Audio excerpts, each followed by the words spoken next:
Saludos y bendiciones. En esta hermosa tarde vamos a continuar con las clases correspondientes en este núcleo número 18 de la materia número 12, en la cual estamos avanzando sobre ella. Nos toca hoy ver la clase número 10 de esta materia, justicia divina. Y vamos a ver el tópico: en cuanto a la justicia debemos estar claros. Importante toda la materia y cada tópico que se está desarrollando, pero vamos a esta parte. La justicia que está en mí no entró por obra, sino por imputación. Indica que no hay obra de pecado que me quite la justicia. De esto debemos estar claros. La justicia que está en mí no entró por obra que yo haya hecho, sino por la obra que Jesús hizo, sino por imputación. Es decir, fue algo similar a lo que se dio con Jesús en cuanto a el pecado. Es decir, el pecado que entró en Jesús no entró por obra que él haya hecho, fue por imputación.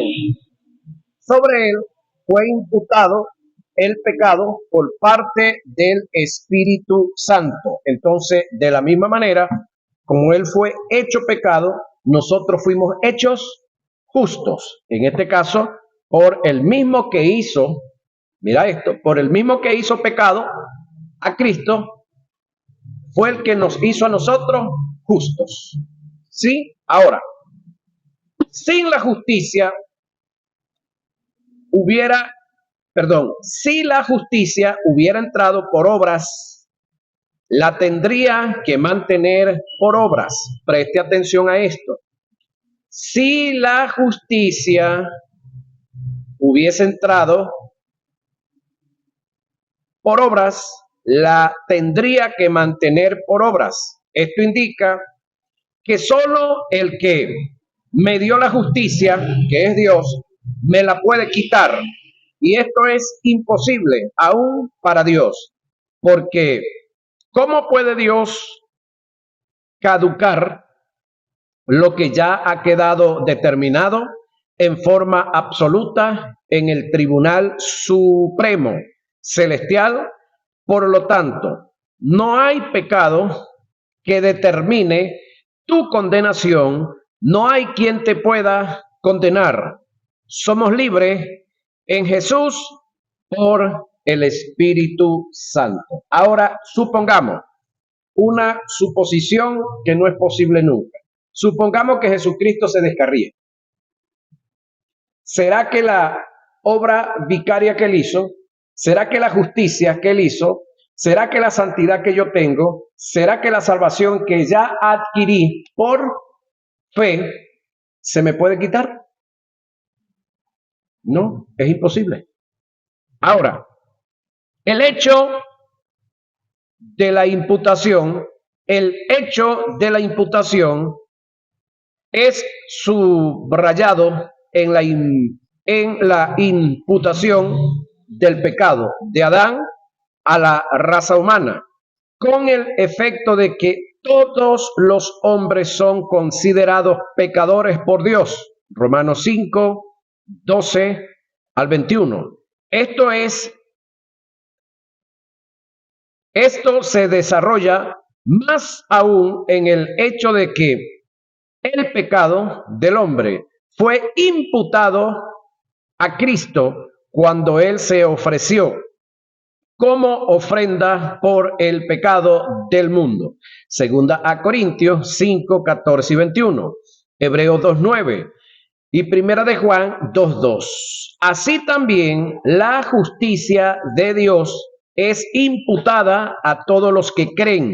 Por causa de esta provisión, se puede decir de todos los que son salvos en Cristo, que ellos son hechos justicia de Dios en él. Primera a Corintios 1:30, segunda a Corintios 5:21. Siendo que esta justicia es de Dios, y no del hombre, y que según lo afirma las Escrituras, ella existe aparte de toda obra y observancia de algún precepto legal. Romanos 3:21. Es obvio que esta justicia imputada no es algo que el hombre pueda afectar. Siendo la justicia imputada por Dios, ella no puede ser aumentada por la piedad de aquel a quien le es imputada, ni tampoco disminuir por causa de su maldad. Los resultados y las propiedades de la imputación se ven en que la justicia de Dios es imputada al creyente sobre la base de que el creyente está en Cristo por medio del nuevo nacimiento que se da mediante el Espíritu Santo a través de esa unión vital con Cristo por el Espíritu. El creyente queda unido a Cristo como un miembro de su cuerpo, no como una prótesis del cuerpo. Primera a Corintios 12:13. Y como pámpano a la vid verdadera, Juan 15:1-5. Por causa de la realidad de esta unión, Dios ve al creyente como parte viviente de su propio Hijo. Por lo tanto, Él ama al creyente como ama a su propio Hijo. Efesios 1:6, primera de Pedro, 2:5, y considera que el creyente es lo que su propio Hijo es. La justicia de Dios, Romanos 3:22, primera a Corintios 1:30 y segunda a Corintios 5:21. Cristo es la justicia de Dios. Por consiguiente, aquellos que somos salvos, oiga lo que viene, aquellos que somos salvos,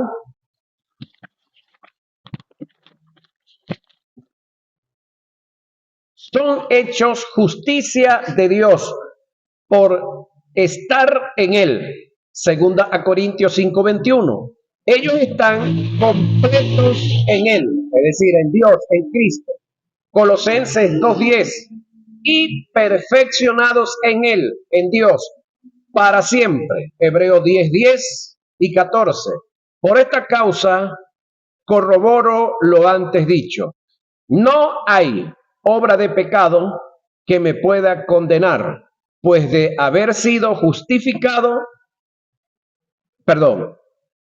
no hay obra de pecado que me pueda condenar después de haber sido justificado, y esto lo dejo bien claro el apóstol Pablo en sus escritos. Oigan a Pablo en el capítulo 8, verso 1 y 3 de Romanos.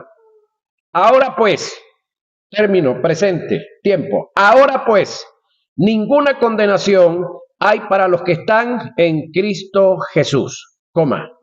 Reitero el texto. Comienzo.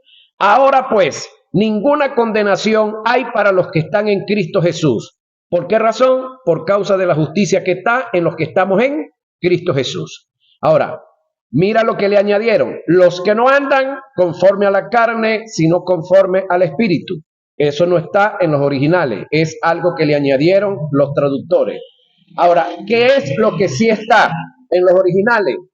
Porque, es decir, la causa por la cual no hay condenación, porque la ley del Espíritu de vida en Cristo Jesús me ha librado, no dice me librará, dice me ha librado, tiempo presente, de la ley del pecado. No me está hablando de la ley de Moisés, me está hablando de la ley del pecado que produjo muerte y de la muerte. Quiere decir, leyéndolo sin lo que le añadieron, diría o dice de esta manera: ahora pues ninguna condenación hay para los que están en Cristo Jesús.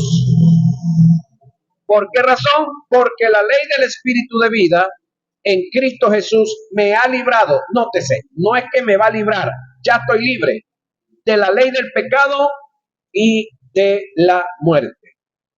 ¿Quién acusará a los escogidos de Dios? Hay acá una pregunta. Dios es el que justifica. Pregunto, ¿a quién justificó? A los que estamos justificados. ¿Quién es el que condena? Otra pregunta. Cristo es el que murió, más aún el que también resucitó. Ahora, con la muerte de Jesús y con la resurrección de Jesús, nosotros fuimos justificados. El que además está a la diestra de Dios, el que también intercede por nosotros. Romanos 8, 33 y 34. Sigue diciendo el texto bíblico. Diciendo primero, sacrificio y ofrenda y holocausto y expiaciones por el pecado no quisisteis. Reitero lo que viene. Oiga esto. Diciendo primero, sacrificio y ofrenda, lo que se hacía en el Antiguo Testamento, y holocausto y expiación por el pecado no quisiste, ni te agradaron, las cuales cosas ofrecen según la ley, por supuesto la ley de Moisés, y diciendo luego, he aquí que vengo, oh Dios, para hacer tu voluntad. ¿Hablando quién? Cristo. Quítalo primero. Ya va. ¿Quién va a quitarlo primero? El mismo que lo estableció. ¿Quién lo estableció? Dios. ¿Quién está diciendo que quite lo primero? Cristo Jesús. Para establecer, quítalo primero, que es lo primero que va a quitar, la ley de los ceremoniales. Para establecer esto último. ¿Qué es esto último? La justicia de Dios en Cristo Jesús.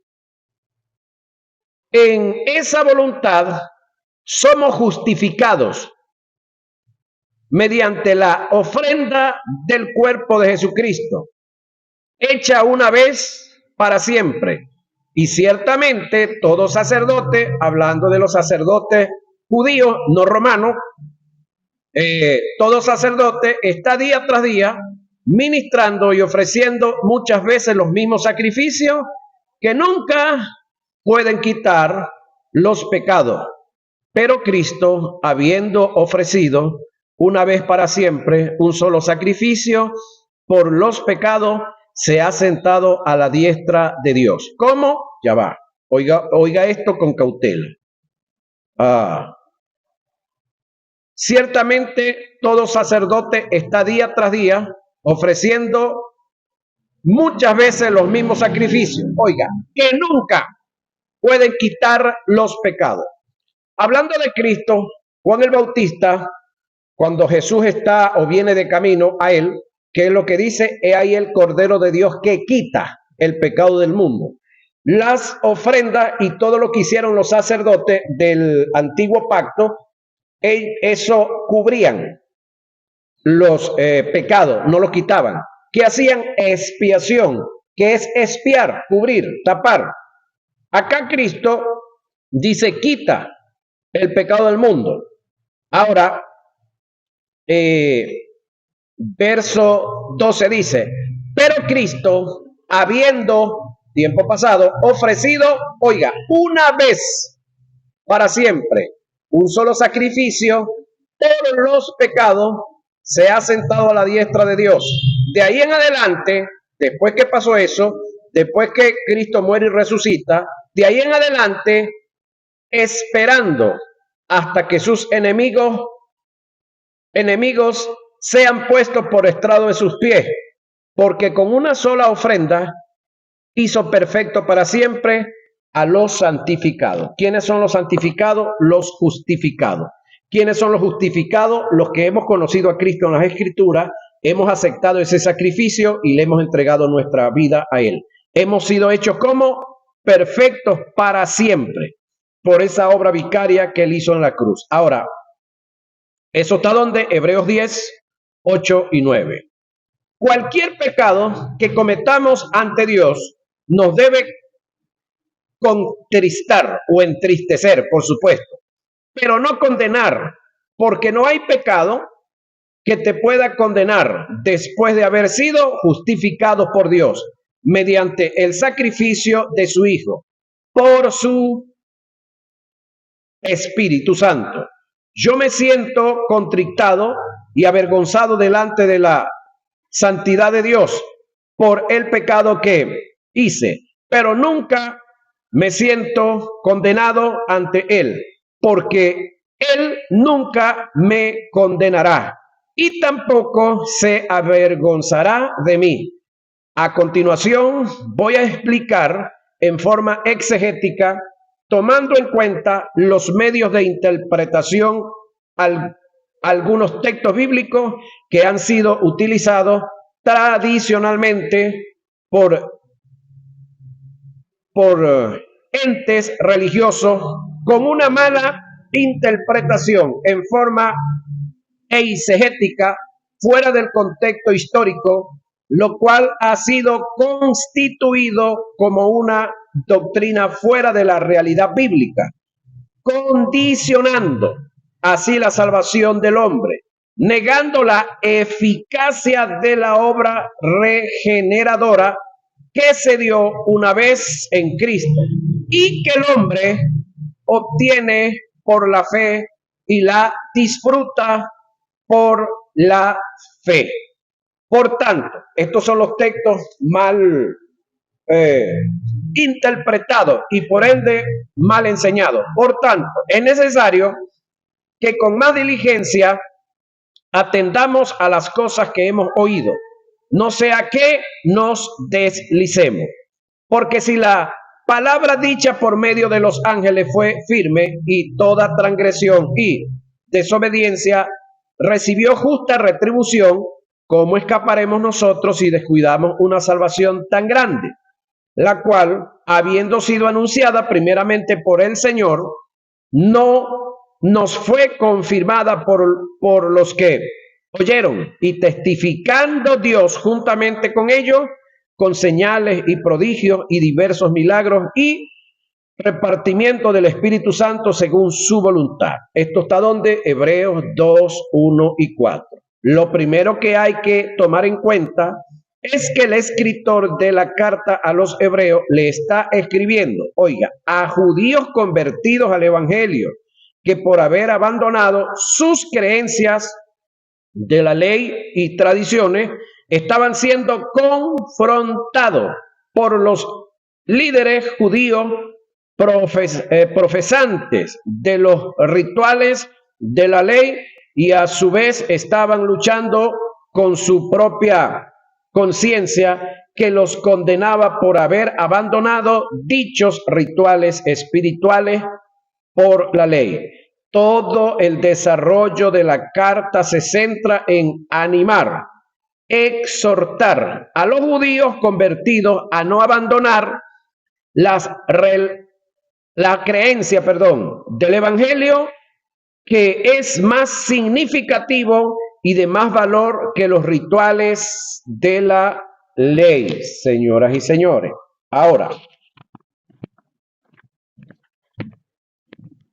lo segundo que hay que considerar es que en el capítulo 2, el escritor de la epístola a los hebreos hace una comparación y le da mayor valor al mensaje proclamado por Cristo que a la ley traída por los ángeles y anunciada por los profetas. Y exclama que si el mensaje dado por los ángeles, Hechos 7:53, fue firme, cuanto más las buenas nuevas anunciadas por Cristo que nos fueron confiadas. Por esta razón, el que escribe exclama con gran lamentación, oiga, al ver la disciplina y la confrontación severa que vendría de parte de Dios para aquellos que le fue confiado el mensaje de salvación y no se ocuparon del mismo, es decir, del mensaje de salvación en cuanto a aceptación, vivencia, proclamación por causa de sus temores, prejuicios y perjuicios internos. Ahora, oiga bien, ¿cuál fue el mensaje dado por los ángeles? En diferencia al mensaje dado por Cristo. Analicemos. Es decir, si el mensaje dado por los ángeles fue firme y recibió justa retribución, es decir, cuando fue desobedecido, cuando fue abandonado, cuando no fue recibido como tal, cuando no nos apercibimos, pero los que recibieron el mensaje fueron bendecidos, fueron prosperados, fueron cuidados y protegidos por Dios. Estamos hablando del mensaje de Dios en el Antiguo Testamento. Lo que Dios anunció y dijo en el Antiguo Testamento, ¿tuvo cumplimiento? Sí, sí, para bien y para mal. Cuando usted lee el libro de los reyes, cada vez que se portaba bien Israel, era bendecido, era protegido, era cuidado y era prosperado. Pero cada vez que se portaba mal, cada vez que un juez se levantaba y hacía lo malo, ¿qué pasaba con el pueblo de Israel? ¿Recibían justa retribución? ¿Recibían justo castigo? Claro que sí. Entonces lo que el escritor está diciendo es que miren allá y ahora miren aquí. El primer mensaje fue dado por ángeles y por los profetas, pero del mensaje que le estamos hablando ahorita es del mensaje dado por Cristo Jesús, por su Hijo. Si allá hubo disciplina, si allá hubo corrección, aquí va a haber también disciplina, corrección. No estamos hablando de pérdida de salvación. La expresión, ¿cómo escaparemos nosotros si descuidamos una salvación tan grande que aparece en el pasaje?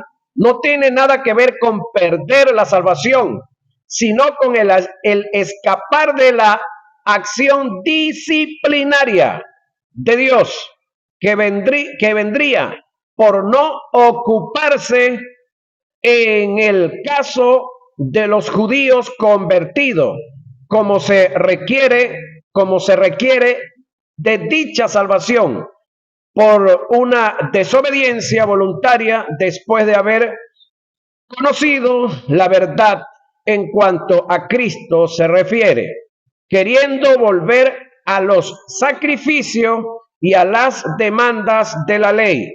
El escritor les advierte que si siendo profesantes de la ley, que vino mediante los ángeles y anunciada por los profetas, no escaparon del juicio y la disciplina de Dios por ser transgresores de esta, menos se les pasará por alto la disciplina y la confrontación que tendrán de parte de Dios si menosprecian y descuidan el mensaje del evangelio que vino mediante Cristo. Ahora, el término ocuparse y preocuparse y cuidar será lo mismo.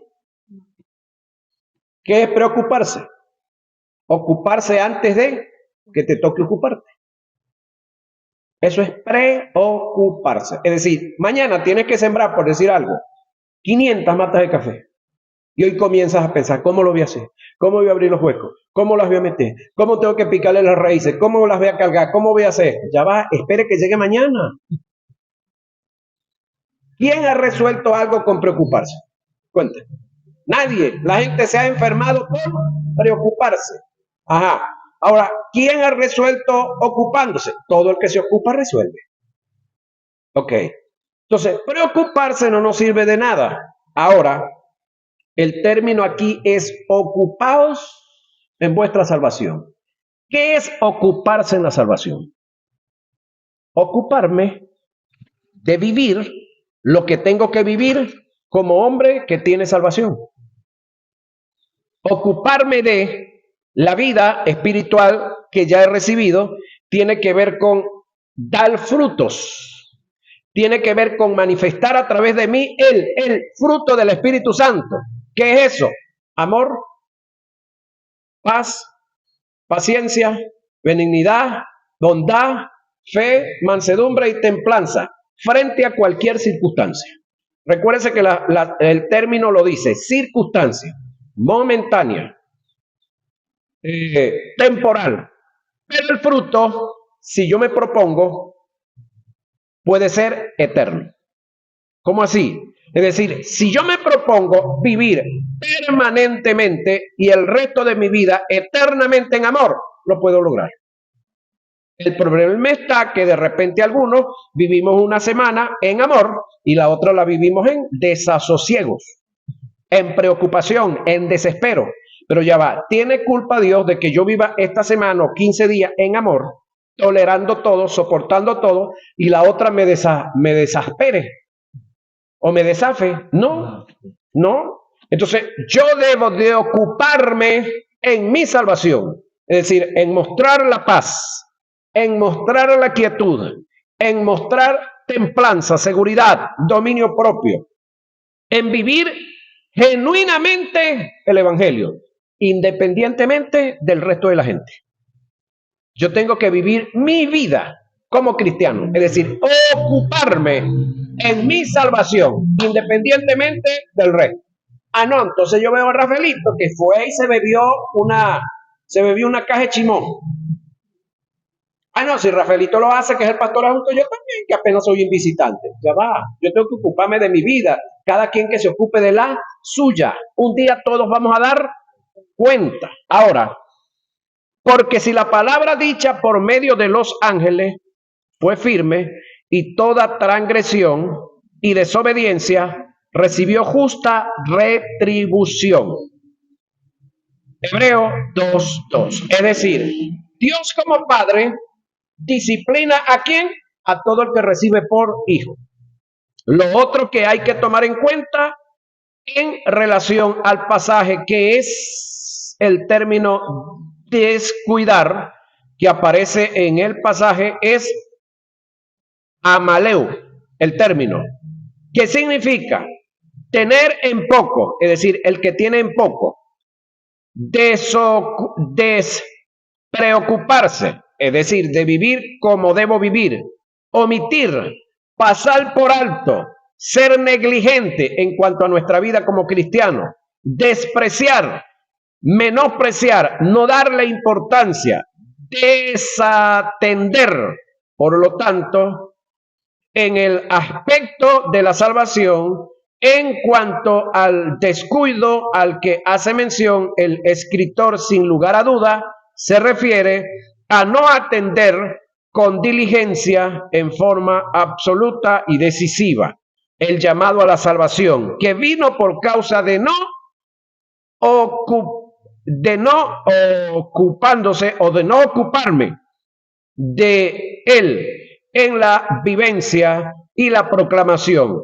Si no fuera así, hubiera una contradicción con respecto a lo dicho por Pablo en sus escritos, cuando afirma que el creyente no vendrá jamás a condenación eterna, ya que la responsabilidad penal por el pecado fue puesta sobre Jesús en cuanto al pecado y en cuanto a la responsabilidad penal, ocupando el lugar del pecado, en este caso Jesús. Dicha acción penal de parte de Dios sobre Jesús mediante el Espíritu es irreversible en la vida del creyente. Una vez que haya adquirido por fe la salvación. Ahora pues, ninguna condenación hay para los que están en Cristo Jesús. ¿Quién dijo esto? El Espíritu Santo por la boca de Pablo. Lo que no está dentro de los originales es lo que le añaden acá. Incluso en algunas Biblias se ha corregido. Los que no andan conforme a la carne, sino conforme al Espíritu. Lo correcto es el verso 2. Porque la ley del Espíritu de vida en Cristo Jesús me ha librado de la ley del pecado y de en este caso, de las muertes, de las dos. La muerte espiritual, y si físicamente llego a morir, pues tengo promesa de resurrección. Esto está en Romanos 8, 1 y 2. Ahora, de cierto se oye, ok, para los que piensan y creen y afirman algunos que la salvación se puede perder, vamos a ver un caso, pudiéramos decir paradójico, pudiéramos decir patético, pero un caso que me muestra la realidad genuina de que la salvación es imposible perderla, así andemos en condición de pecado. Vamos a Corintios 5, 1 al 5. Oiga esto. De cierto se oye que hay entre vosotros fornicación, y tal fornicación cual ni aún se nombra entre los gentiles, tanto que alguno tiene la mujer de su padre, es decir, la madrastra. Y vosotros estáis envanecidos, ¿no debiera más bien haberos lamentado para que fuese quitado de en medio de vosotros el que cometió tal acción?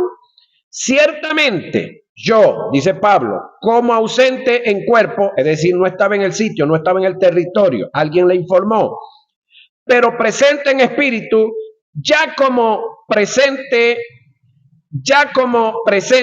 he juzgado al que tal cosa ha hecho. En el nombre de nuestro Señor Jesucristo, reunidos vosotros y mi espíritu. Me refiero a lo escrito que Pablo había mandado, no era que el espíritu de Pablo se iba a ir, se iba a reunir, se iba a estar con ellos en la reunión. Y con el poder de nuestro Señor Jesucristo, al individuo que está en condición de pecado, se ha entregado a Satanás. ¿Para qué? Para destrucción de la carne. Para destrucción de la carne. Se ha entregado a Satanás. Ahora, ¿qué es entregar a una persona a Satanás?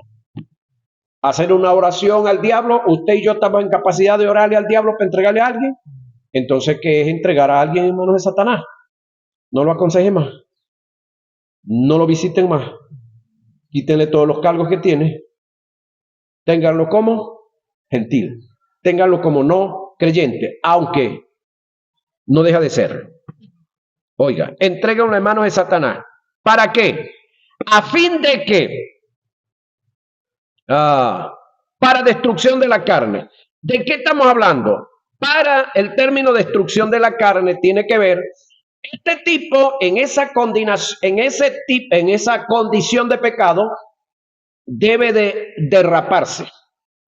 Tiene que seguir haciéndolo. Si lo está haciendo con su madrastra, imagínese todas las que se le atraviese por ahí. Le voy a dar la versión mía. Ese tipo en esa condición de pecado se va a conseguir algún día que tenga un esposo bien celoso, que no esté dispuesto a perderla y le va a quitar la vida. Eso es destrucción de la carne. ¿Sí? Pero esto no queda ahí. Para destrucción de la carne. A fin de que el espíritu sea salvo en el día del Señor Jesús. ¿Cuál es el día del Señor Jesús? Arrebatamiento. ¿Sí? Entonces, estamos hablando de una de las congregaciones más sonadas y que de paso Pablo le escribe la carta más grande. Ahora, ¿por qué Pablo le escribe la carta más grande a los corintios? ¿Es que eran los más importantes? No, eran los que tenían más problemas. Eran los que más necesitaban ser orientados, corregidos en muchas más cosas. A más ninguna otra iglesia le manda las cartas de este tamaño, porque no había necesidad de hacer estas correcciones. Cuando en un sitio, en una población, en un lugar, hacen un hospital, ¿es para qué? Para que no, para solamente alimentar ahí a enfermeros, médicos y camilleros y todos los que están ahí. No, se hace por causa de los enfermos. Ok. Entonces, ¿por qué la carta más grande de todo el Nuevo Testamento, de las que Pablo escribe, de todas las que escribe, se la dedica a los corintios? Porque eran los que tenían más dificultad, más problemas. eran los que necesitaban ser orientados. De paso, eran en su gran mayoría no judíos, lo que se conoce como gentiles. Ahora, oiga bien, hay otros que afirman que el escrito a los hebreos se está dirigiendo a simples oyentes del mensaje de salvación que estaban entre los creyentes hebreos y les advierte que si descuidan este mensaje, lo tienen en poco, se despreocupan en poco, se despreocupan, lo omiten, lo pasan por alto, son negligentes, lo desprecian, no le dan importancia, la desatienden, no escaparán del castigo de Dios en la perdición eterna. De ser así, con más razón, ¿cómo va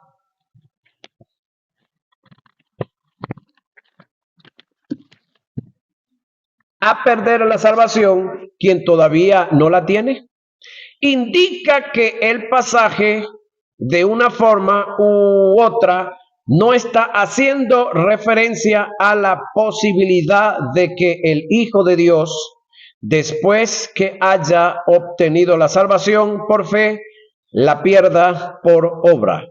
Porque es imposible que los que una vez fueron iluminados y gustaron del don celestial y fueron hechos, partícipes del Espíritu Santo y asimismo gustaron de la buena palabra de Dios y los poderes del siglo venidero y recayeron, sean otra vez renovados para arrepentimiento, crucificando de nuevo para sí mismo al Hijo de Dios y exponiéndole a vituperio, porque la tierra que bebe la lluvia, que muchas veces cae sobre ella y produce hierba provechosa, a aquello por lo cual es labrada, recibe bendición de Dios, pero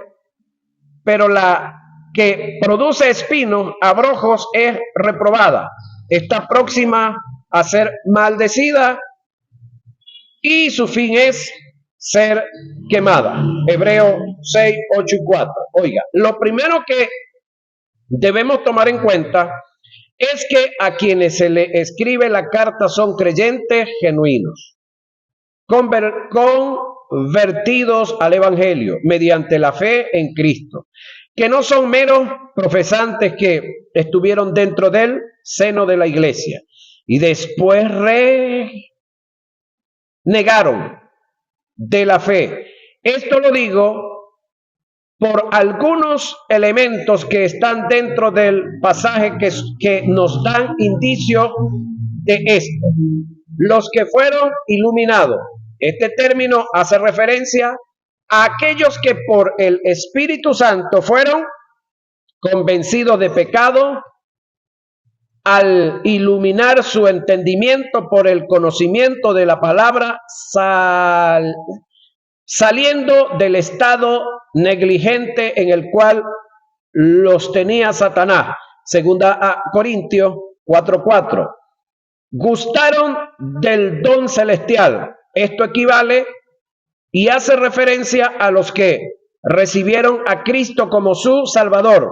Es lo que indica el verbo gustar. Fueron hechos participantes del Espíritu. Esto hace referencia a los que fueron hechos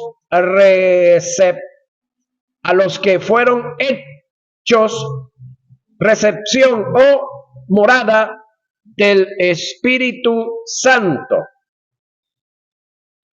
Gustaron de la palabra de Dios. Esto es algo, de algún modo conocen la vida iluminada por el Espíritu de gracia, que está en contraste con con lo que venían haciendo en los rituales de la ley. ¿A qué?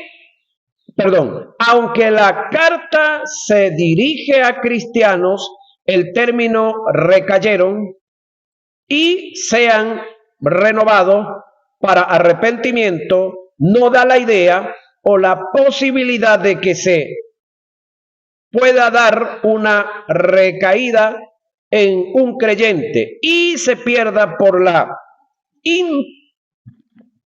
imposibilidad de ser renovados por un nuevo arrepentimiento. El que escribe está presentando, oiga, suposiciones hipotéticas o supuestos negados, en el sentido que si se da la posibilidad de recaer, es imposible que sean renovados para salvación, porque para tal acción hay que proveerse de un nuevo sacrificio, llevando de nuevo a Jesús a la cruz del Calvario. Ahora la pregunta es, ¿habrá la oportunidad de llevar a Jesús otra vez a la cruz del Calvario? Vuelvo a preguntar, ¿habrá la posibilidad de llevar a Jesús a la cruz del Calvario otra vez? No, ¿por qué? Ese no es la respuesta, pero ¿por qué? Porque hay que buscarle derechos al diablo. El diablo, para llevar a Jesús a la cruz del Calvario, tuvo que tener un derecho. ¿Cuál fue el derecho? El pecado. Y Dios, para abandonar a Jesús en la cruz del Calvario y entregarlo en manos de los hombres, tuvo que tener un derecho. ¿Cuál es el derecho? El pecado también. Y en cuanto al pecado, ¿qué pasó con el pecado? Se extinguió, se pulverizó, se aniquiló, se extirpó. Entonces no hay un elemento que el diablo tenga, no hay un elemento que Dios tenga para que esto se vuelva a hacer. Y de paso está escrito, se hizo una vez y para siempre. Entonces no hay posibilidad de una recaída. Es una suposición hipotética. El término recaer, según el lenguaje del que escribe la hipótesis, da la idea de volver a estar en el estado de muerte en la que estaba antes de convertirse, sin lugar de arrepentimiento. En un supuesto que el término recaer es relativo a la pérdida de salvación, entonces es aplicado a quien renegaron de la fe y por tal acción quedaron destinados para el fuego eterno, sin retribución alguna. Esto no es el lenguaje bíblico donde presentan a un individuo después de ser salvo errante en la tierra sin posibilidad de salvación. Por esta causa, el término recaer, según el lenguaje del que escribe, no es aplicado a quien por descuido tuvo un desliz, o por igual aquellos que premeditadamente cometieron un pecado, ya que el acudir al perdón por su arrepentimiento, al confesar su pecado y apartarse del mismo, volverán a la comunión con Dios, porque lo que perdieron fue la comunión con Dios. Entonces, por otro lado, si el recaer tiene que ver con morir en el acto de pecado, entonces ¿para qué la reprensión que hace el que escribe al decir que es imposible sacrificar a Cristo de nuevo para arrepentimiento si después de la muerte no hay posibilidad de salvación? Esto indica que el recaer tampoco hace referencia a los que mueren en pecado, sino siendo nacidos de nuevo. Por esta razón quien escribe hace referencia a posibilidades hipotéticas o supuestos negados, afirmando que el recaer no se da en la vida de un nacido de nuevo, iluminado por el Espíritu. El mensaje central del que escribe a los hebreos es afirmar que lo que reniegan de la verdad, apostatando de la fe, negando el sacrificio de Jesús, volviendo a los sacrificios y rituales de la ley, solo fueron meros espectadores y profesantes que no estaban convertidos al evangelio hasta el punto que son comparados con tierra donde no germinó la semilla. La palabra, la semilla, que por supuesto es la palabra, y por tal acción quedaron reprobados bajo juicio y maldición, porque la tierra que bebe la lluvia, que muchas veces cae sobre ella y produce hierba provechosa a aquellos por lo cual es labrada, recibe bendición. Aquí están los que oyeron la palabra, la aceptaron, la recibieron y dieron fruto. Recibe bendición de Dios, pero la tierra, es decir, los otros, pero la que produce espinos y abrojos es reprobada, está próxima a ser maldecida y su fin es el ser quemada.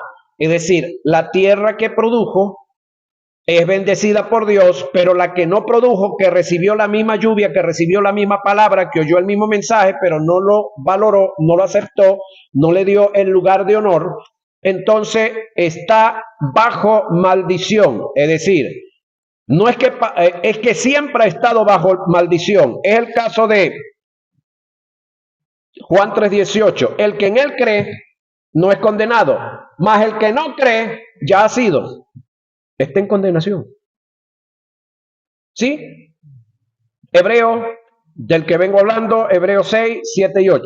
Ahora, lo otro que hay que tomar en cuenta es que la vida espiritual o llamada eterna no puede entrar en un hombre por segunda vez, ya que no hay una segunda oportunidad para tal acción, porque esa vida se dio por un solo sacrificio que se hizo una vez y para siempre. Hebreos 10, 4 y 12. Igualmente, la muerte no puede entrar en un hombre por segunda vez, porque esto se dio una sola vez en Adán.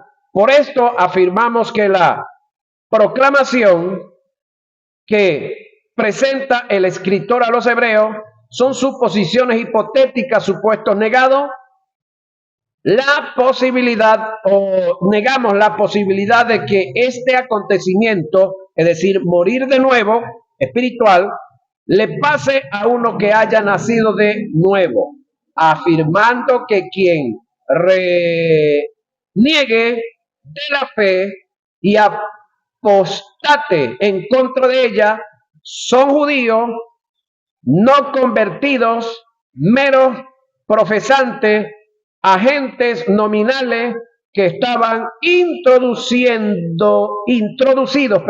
en la iglesia, no eran iglesia. En resumen, la enseñanza es sencilla.